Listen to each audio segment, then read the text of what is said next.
एक छोटे से शहर में एक श्रेया नाम की 20 साल की लड़की अपनी माँ के साथ एक छोटे से घर में रहती थी।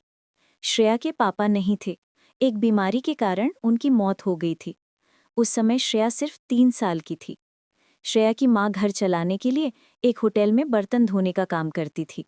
श्रेया बहुत होशियार थी और पढ़ाई में बहुत ही अच्छी थी।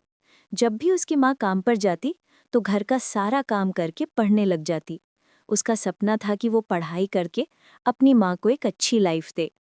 एक दिन जब श्रेया की माँ काम से वापस आई तो उनके साथ एक आदमी जिसकी उम्र लगभग 30 साल होगी, वो भी उनके साथ उनके घर आया था। श्रेया ने अपनी माँ की तरफ प्रश्न भरी आंखों से देखा।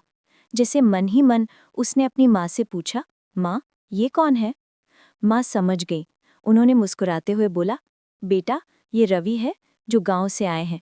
यहाँ काम की तलाश में ये कुछ दिन हमारे साथ ही रहेंगे। श्रेया ने हल्का सा मुस्कुराया और बोली, आप बैठो, मैं आपके लिए पानी लाती हूँ। श्रेया की ये मासूमियत देखकर रवि ने श्रेया के सर पे हाथ फेरा और बोला, ठीक है। रात का समय था। श्रेया, उसकी माँ और रवि तीनों छत पर बैठकर चाय पी रहे थे। श्रेया की माँ को अगले दिन काम पर जाना था, तो वो बोली, तुम बातें करो, मैं सोने जा रही हूँ।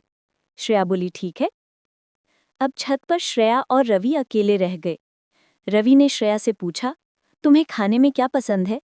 श्रेया ने जवाब दिया, मुझे पानी पूरी बहुत पसंद है। तो रवि बोला, ठीक है, फिर कल जब तुम्हारी माँ काम पर चली जाएंगी तब हम दोनों पानी पूरी खाने चलेंगे। श्रेया की आंखों में चमक सी आ गई और वो बोली, थैंक यू, और रवि को कस कर गले से लगा लिया। उस वक्त रवि को एक अनचाहा सा एहसास हुआ। तभी रवि बोला, श्रेया, तुम्हें सोना नहीं है क्या? श्रेया बोली, हाँ, चलो नीचे चलते। दोनों नीचे आ गए। श्रेया अपनी माँ के साथ सो गई, पर उस रात रवि रात भर सो नहीं पाया। वो श्रेया का उसे गले से लगाना रवि को बहुत अच्छा लगा। कहीं न कहीं वो श्रेया को पसंद करने लगा था। कुछ दिन ऐसे ही बीते। रवि अक्सर श्रेया के घर के कामों में मदद करता। वो उसके लिए खाने पीने की चीज़ें लाता और श्रेया भी रवि की जॉब तलाश करने में मदद करती। दोनों बहुत अच्छे दोस्त बन गए थे। श्रेया अपनी सारी बातें रवि के साथ शेयर करती थी और रवि भी उसे अपने मन की सारी बातें बताता था। एक रात श्रेया और रवि हमेशा की तरह छत पर बैठकर बातें कर रहे थे। अचानक से रवि का फोन बजा। वो फोन पर बातें करने लगा। इधर श्रेया रवि को निहारती जा रही थी। श्रेया को भी रवि अच्छा लगने लगा था, पर वो संकोच कर रही थी। क्या ये सही है? अगर मैंने अपनी दिल की बात रवि को बोली तो वो मेरे बारे में क्या सोचेंगे? ये गलत है। इसी उलझन में वो सवाल जवाब अपने मन में कर रही थी। तभी अचानक से रवि खुश होकर श्रेया के पास आया और श्रेया को गले से लगाकर बोला, मेरी जॉब लग गई। ये सुनकर श्रेया भी बहुत खुश हुई, पर दूसरे ही पल उसकी आंखें गीली हो गईं। रवि ने देखा और हैरानी से पूछा, क्या हुआ श्रेया, रो क्यों रही हो? तुम्हें खुशी नहीं हुई? श्रेया ने अपने आप को संभालते हुए बोला, कुछ नहीं, बस ऐसे ही। मैं बहुत खुश हूं कि आपकी जॉब लग गई।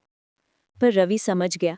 उसने श्रेया का हाथ पकड़ा और बड़े प्यार से पूछा, अपने दोस्त को नहीं बताओगी कि क्या हुआ? श्रेया ने रवि की आंखों में देखा और बोली, अब आपकी जॉब लग गई है, अब आप मुझे छोड़कर चले जाएंगे?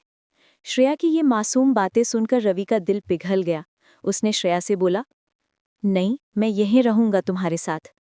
पता है क्यों? क्योंकि मैं तुमसे प्यार करने लगा हूं। ये सुनते ही श्रेया चौंक गई, क्योंकि श्रेया भी रवि से प्यार करने लगी थी। पर क्या ये सही है? श्रेया ने रवि से पूछा। अगर हम एक दूसरे को पसंद करते हैं तो इसमें गलत क्या है? क्या तुम मुझसे शादी करोगे? इतना सुनते ही श्रेया ने रवि को गले से लगा लिया और बोली, आई लव यू रवि। उस रात चांद के नीचे दो प्रेमियों ने अपने प्यार का इजहार एक दूसरे के सामने किया।